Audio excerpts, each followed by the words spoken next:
doesn't cover air conditioners. So what do you cover? Well, home damage from things like earthquakes, volcanoes, a zombie apocalypse. Zombie apocalypse. Covered. But not my air conditioner. But his air conditioner would have been covered with a home warranty from American Home Shield. We cover major components of air conditioners and 20 other home systems and appliances, from electrical systems to water heaters and more. Homeowners insurance can cover what might happen. Zombies are coming! But award-winning American Home Shield helps cover what will happen. Now the dryer won't work.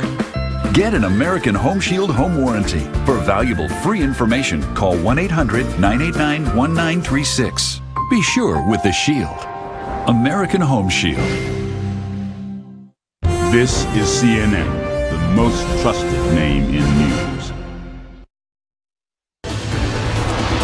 Donald Trump, the salesman. The U.S. president touts the strong U.S. economy in Davos.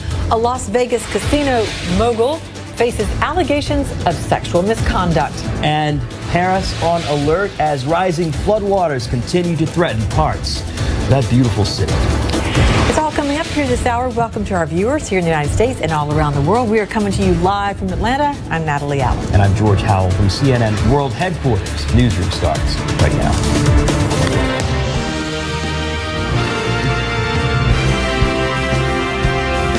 Around the world, good day to you. It is 4 a.m. here on the U.S. East Coast following his two-day trip to the World Economic Forum. The U.S. president back in the United States. He arrived back at the White House Friday night, and of his time in Switzerland, he told reporters that, quote, Davos was really great. It was Mr. Trump's first time attending the prestigious gathering of global movers and shakers. In his speech before them, Mr. Trump promoted his vision of America first and took credit for a surging U.S. stock market. But the president's good mood might not last long. He returns to even greater scrutiny over possible obstruction of justice in the Russia investigation. While Mr. Trump was out of the country, it came to light that he tried to fire the special counsel Robert Mueller last June. This despite numerous statements to the contrary. We'll get the very latest now from CNN's Jessica Schneider. After months of denying the president was considering firing special counsel Robert Mueller. Are you considering firing Robert Mueller? No, not at all. The White House and the president's lawyers are refusing to comment on reports that the president tried to do just that. CNN has learned President Trump ordered White House counsel Don McGahn to fire Mueller last June, but McGahn balked and threatened to resign if the president went forward, a source tells CNN. In a statement, Trump's attorney would only say, "We declined to comment out of respect for the office of the special counsel and its process." Trump has repeatedly and publicly disparaged the inquiry into Russia meddling in the election. The entire thing has been a witch hunt. But the stunning revelation that Trump tried to oust the man leading the probe is perhaps one more point in a pattern of behavior some experts say could be considered obstruction of justice, the criminal act of interfering with a law enforcement investigation.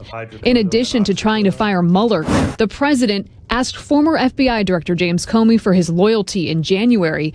Then in February, Trump asked Comey to drop any investigation into fired National Security Advisor Michael Flynn. He fired Comey officially in May, saying it was because of the FBI director's handling of the Clinton email investigation, but later told NBC's Lester Holt something different. When I decided to just do it, I said to myself, I said, you know, this Russia thing with Trump and Russia is a made-up story. It's an excuse. The president also pressured Attorney General Jeff Sessions not to recuse himself from the Russia probe, which Sessions ultimately did in March. And Trump asked his directors of national intelligence, NSA, and CIA to push back on reported connections between the Trump campaign and Russians. Sessions was also publicly urged by the president to fire then-acting FBI Director Andrew McCabe. And the New York Times reports Trump also considered dismissing Deputy Attorney General Rod Rosenstein, who has been overseeing the Russia investigation since the Sessions recusal. In this case, you can add all of the activities together. Then you can take the attempted fire and use that as a window into the president's intentions, and from that build an obstruction case. Since the president's reported push to fire Mueller in June, he has repeatedly denied Mueller's firing was ever a consideration. No, I'm not. No. What else? I haven't. And this is going to be a rough year. It is so pathetically predictable from the news media. You know what? They never waste an opportunity to smear this president, peddle fake news. They don't care any longer about the truth. That's sad. Now, their singular goal is to damage, destroy President Trump. You can see it hour in, hour out, day in, day out, minute by minute. It's why the media has been getting caught in the wrong countless times, so-called major news stories. Let's give you a few examples just from last year. Remember fake news, CNN, the old network? Well, they falsely reported that Donald Trump Jr. received an email by WikiLeaks in advance of their release of the DNC emails and other documents. Well, it turned out that fake news, CNN, well, they got the date of the email totally wrong. It came one day after WikiLeaks made the DNC documents public. Remember ABC's Brian Ross, spectacularly wrong when he reported the former National Security Advisor, General Michael Flynn, that he was going to testify that President Trump ordered him during the campaign to contact Russian officials. Well, that fake news actually tanked the stock market, and Ross then had to issue a correction saying, oh, it happened during the transition, which means he was talking to a future counterpart. A huge difference. Now, Ross was suspended and is now banned from even covering President Trump. I can think of a lot of other people that should be banned as well. Now, we also have a totally dishonest Washington Post reporter. This is David Weigel. Now, he posts a picture from President Trump's recent rally showing that little tiny itsy bitsy crowd. And the caption reads, "Packed to the rafters." Here's the problem. That picture is deceptive because it was taken before most people had gotten in there. And Weigel later apologized and deleted the tweet. Whoopsie daisy. Well, that's your media at its finest, at work. And by the way, those are only a few of the many examples of epic fake news screw-ups and anonymous sourcing, of course. It's why the New York Times, they report about Robert Mueller, and the media is over the top. The sky is falling down. Hysteria, coverage, breathless coverage. Well, it's not surprising. For over a year, they have been pushing conspiracy theories. They have been chasing ghosts about Trump-Russia collusion, and we still have no evidence. Now, meanwhile, the media has been completely oblivious to the biggest stories. It's right there of their lifetime. Now, from what we've seen, it's shaping up to be the biggest scandal in American history, and they have missed the boat. Now, this is going to make Watergate look like an afterthought, and only a fraction of the information has yet to come out. We have been uncovering and reporting night after night on massive, severe constitutional abuses that were committed by top-ranking Obama, DOJ, FBI officials against the Trump campaign. New evidence is also showing that the Clinton email investigation was a total sham. It was rigged. DOJ, FBI officials against the Trump campaign. New text messages. New evidence is also showing that the Clinton email investigation was a total sham. In a new exchange, it appears the couple was leaking information about the Clinton email investigation to the media. Look at the date, just before the election, October 28th, 2016, after news broke that the FBI found Uma Abedin's emails on creepy Anthony Weiner's laptop computer. Lisa Page writes, well, still on with Devlin. Politico is saying that's now Washington Post reporter Devlin Barrett. And Page finishes, Mike's phone is on fire. Strzok responds, it's on the news. Then adds, you may want to tell Devlin he should turn on CNN. There's news going on. And Strzok also says, sorry. And then Page replies, he knows, he just got handed a note. And Strzok says, ha, he's asking about it now. And Page answers, yeah, it was pretty funny. Coming now. Now, minutes after those texts are sent, Devlin Barrett then writes on Twitter, sources are telling him that emails on Weiner's computer might not be new, and instead were just copies of Clinton emails that the FBI has already looked at. Now, we reached out to the reporter, and he told us.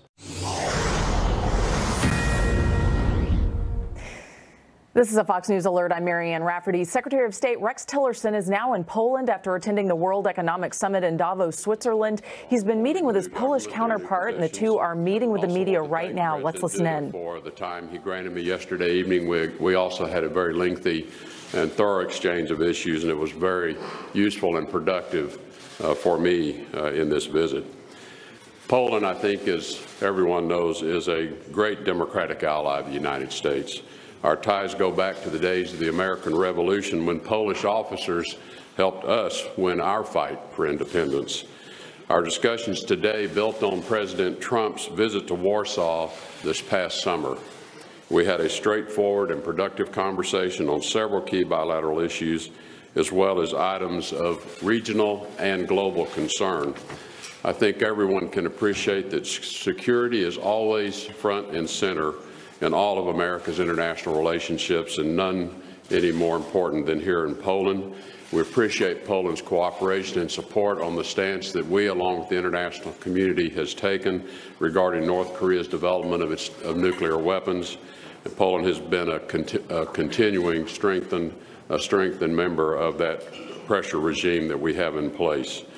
Poland and the United States are working together through NATO to strengthen Europe's deterrence and defense capabilities. We particularly commend Poland for already achieving the commitment of 2% defense spending, and Poland has set targets that are even above the 2% level, and we commend them for their investment in the defense architecture for the good of Poland as well as the NATO alliance. On other fronts, we're increasing our collaboration to confront cyber threats and disinformation, and coordinating our support for Ukraine.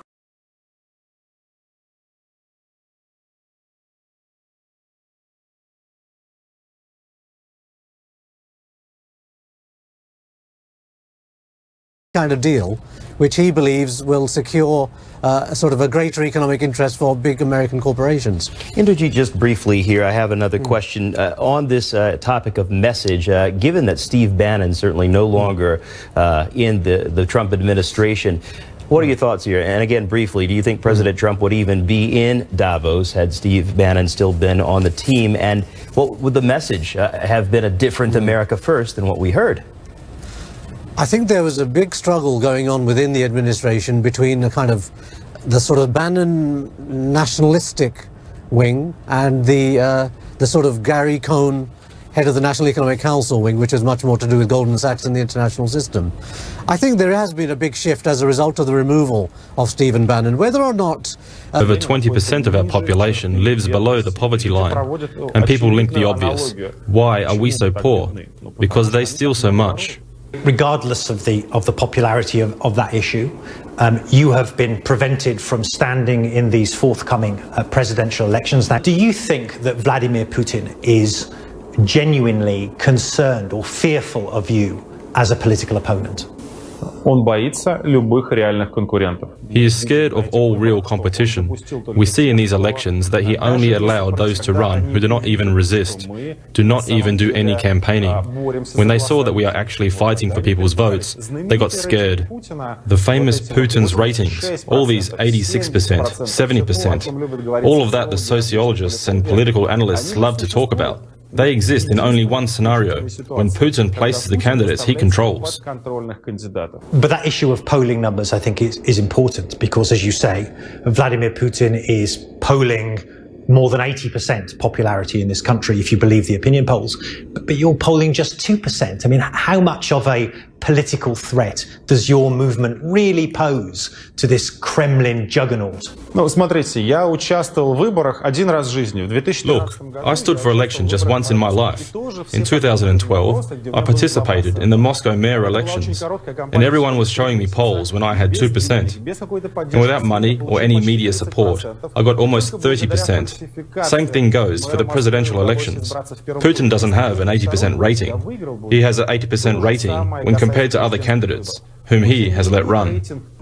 As we now approach the election season, well, we're already in the election season, as we approach the election, what are you going to do? What's your plan to try and get yourself on the ballot, to try and promote your cause? Or have you abandoned all hope at this stage of standing in this election? We urge all Russians to join a voters' strike, not just refusing to vote, but campaigning so others don't vote as well.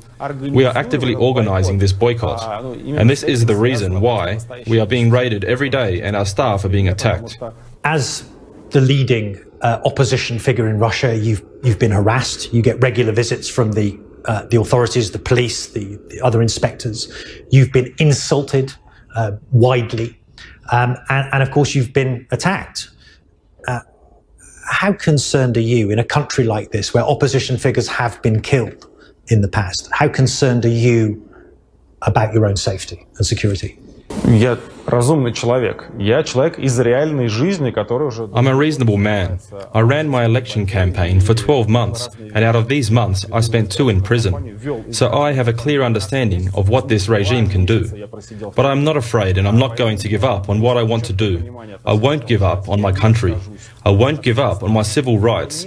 I won't give up on uniting those around me who believe in the same ideals as me. And there are quite a lot of people like that in Russia. Matthew Chance there with an exclusive interview. Still ahead here, a billionaire Las Vegas casino giant is facing multiple sexual misconduct allegations. We'll have the response to the accusations just ahead. Also, police are now talking about how this billionaire couple died in their home in Canada in December. We'll have the details coming up here on CNN Newsroom. You won't see these folks at the post office. They have businesses to run. They have passions to pursue. How do they avoid trips to the post office? Stamps.com. Mail letters. Ship packages. All the services of the post office right on your computer.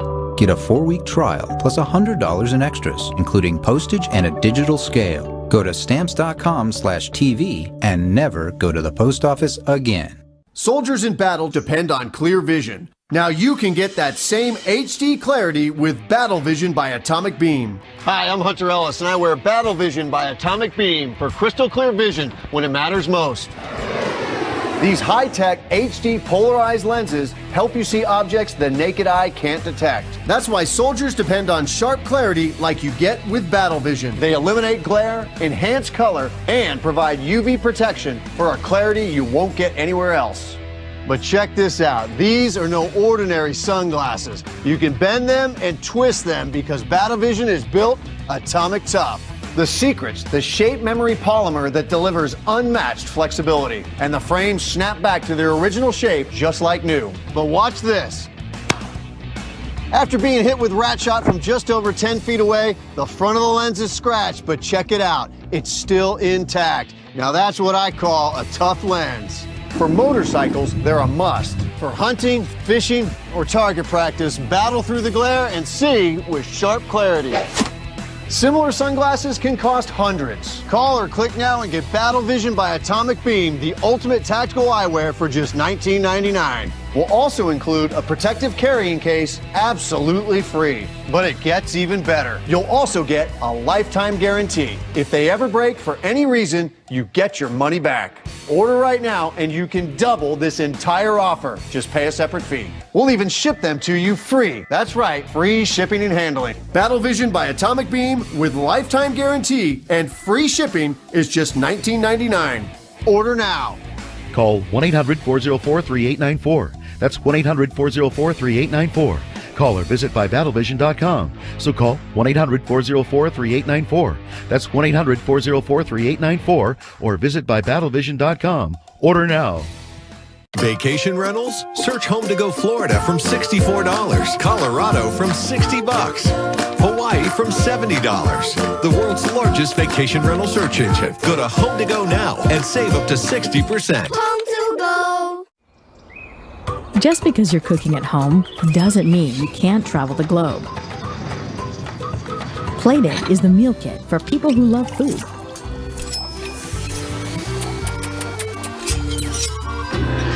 So you can explore the world without ever leaving your kitchen. Our diverse menus include 20 globally inspired, chef-designed recipes and 2 delicious desserts every week. And our flexible plans fit every table and schedule. Get everything you need to make amazing dinners in one completely customized box. From pre-portioned, high-quality ingredients to easy-to-follow recipe cards, so you can create home-cooked meals that will impress your entire family. Let Plated be your passport to unforgettable dinners every week. Get 25% off your first 4 weeks at plated.com/25x4.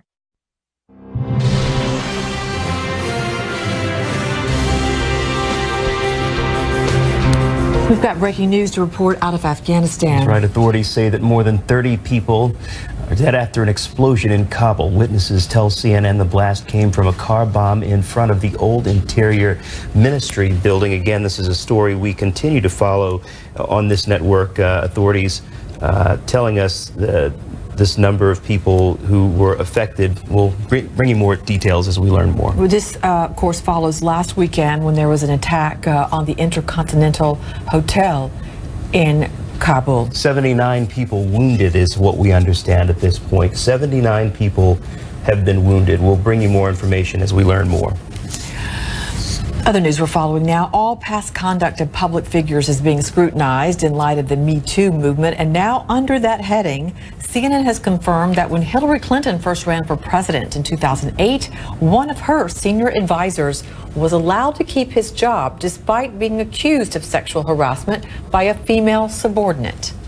Bernd Strider, who acted as Clinton's faith advisor, was accused of inappropriate touching, kissing, and sending suggestive emails to a woman that he shared an office with. Clinton's campaign manager wanted him fired, but Clinton overruled her. Instead, Strider underwent counseling and then had his pay docked. He hasn't responded to CNN's request for a statement. But the law firm that represented the campaign said, quote, to ensure a safe working environment, the campaign had a process to address complaints of misconduct or harassment. When matters arose, they were reviewed in accordance with these policies and appropriate action was taken. This complaint was no exception. Sources tell CNN that Strider was later fired over similar allegations during Clinton's second run for the White House.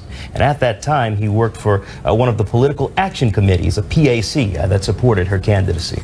A short time ago, Clinton sent out this tweet. A story appeared today about something that happened in 2008. I was dismayed when it occurred, but was heartened the young woman came forward, was heard, and had her concerns taken seriously and addressed.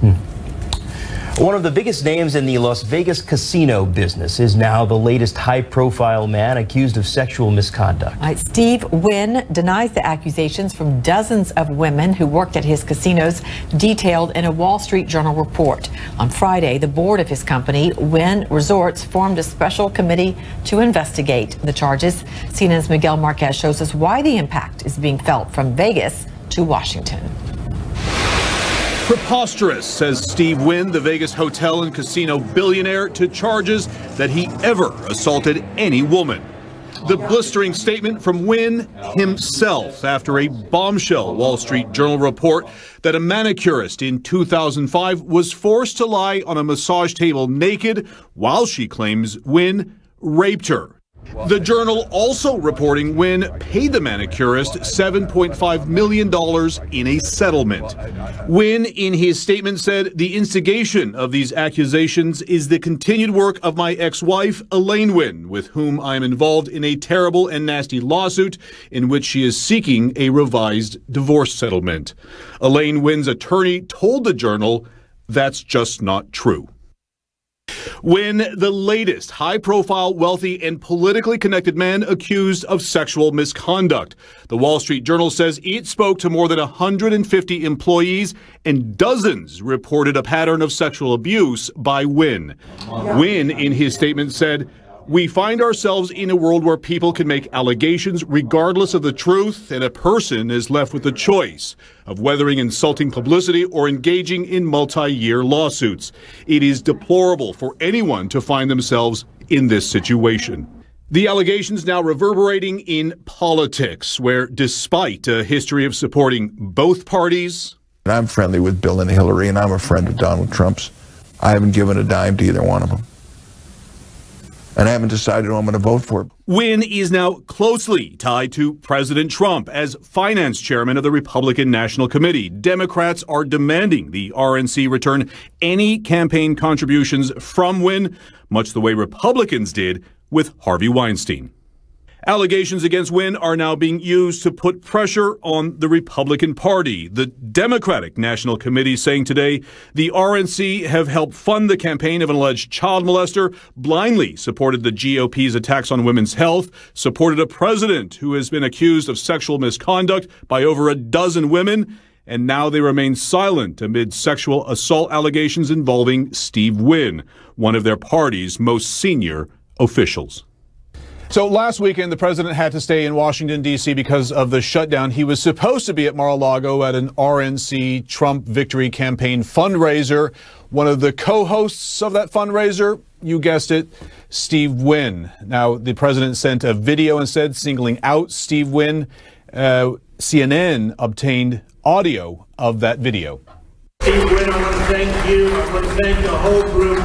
The money raised. You're really special people. Thank you very much. We'll see you the next time. Now, in fairness, the president did mention several other people in that video, but Steve Wynn was certainly among them. And coincidentally, Steve Wynn turned 76 today. Back to you. Miguel Marquez, thank you so much.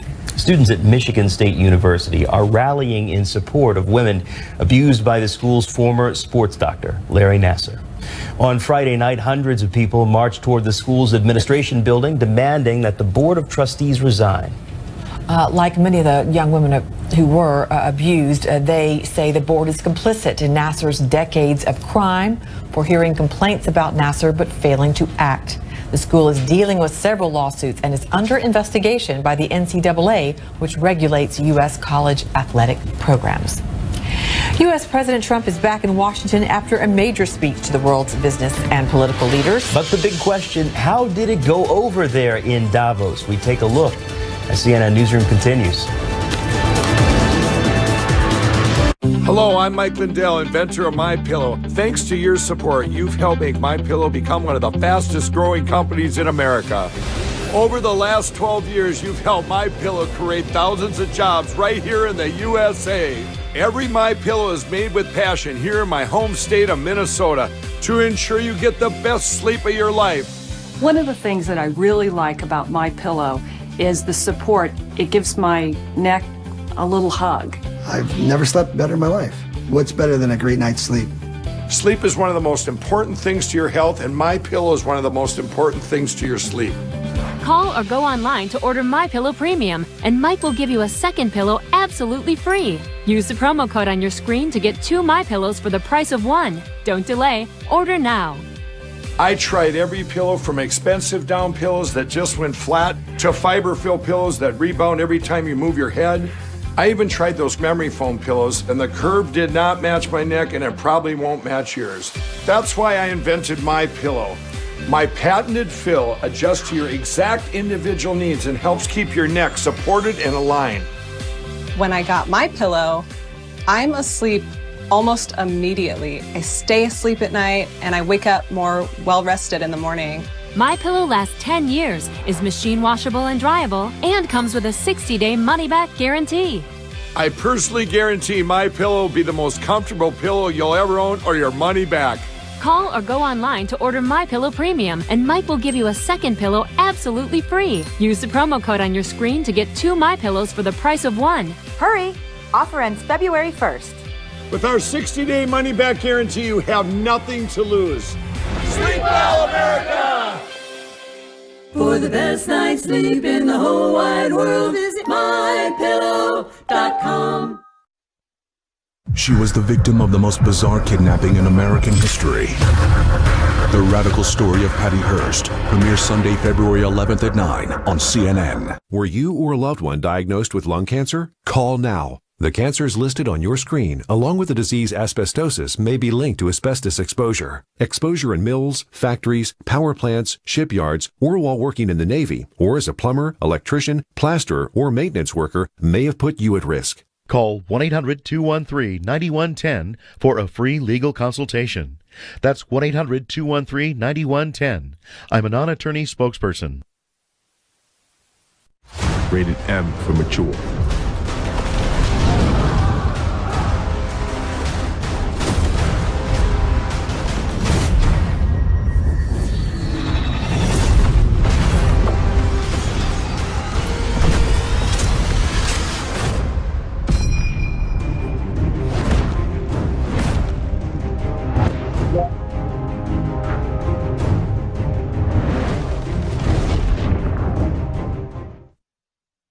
President Trump, the State of the Union Address. Special live coverage starts Tuesday night at 5 Eastern.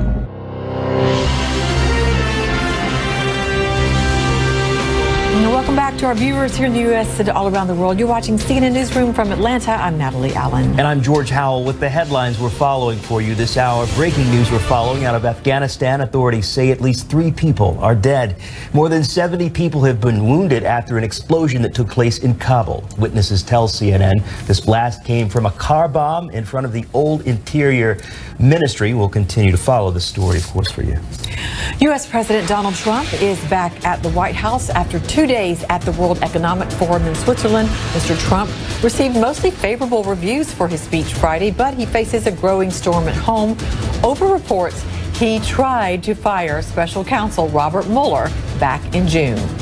Paris is on flood alert days after a lot of heavy rain there. The Seine River overflowed its banks earlier this week, and the river's level has reached over 5 meters. The water is rising slowly now, but more still. It's impacted travel around the city, forced some residents to evacuate. When President Trump went to Davos, most people didn't know which Donald Trump would show up.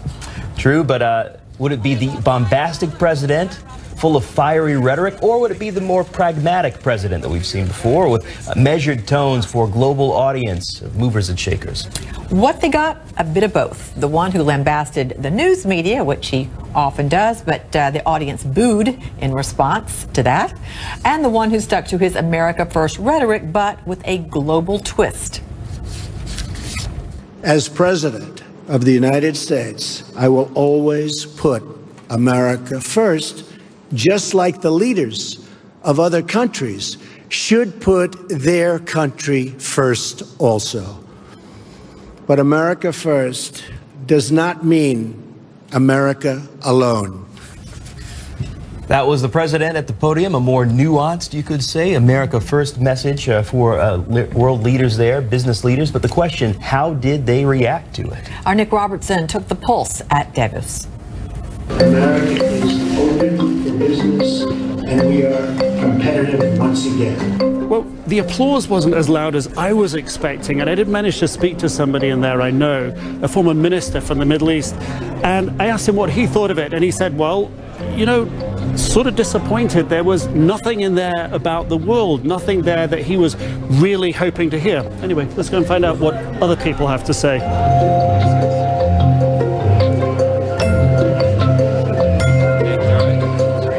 I thought Donald Trump was rather underwhelming. He stuck to the script. Everybody was expecting, especially the American media, that he'd slip up, make some mistake, make a fool of himself. He did nothing of the sort. Well, the band was very good. And the speech itself? And the speech was a speech of a salesman. I would give the speech itself a thumbs up, but the content a thumbs down. He's at Davos. He's going to act like a reasonable person, but we know who Trump is. I heard him say that he's going to be very selective about his immigration and choose people who contribute to the government. How do you determine that?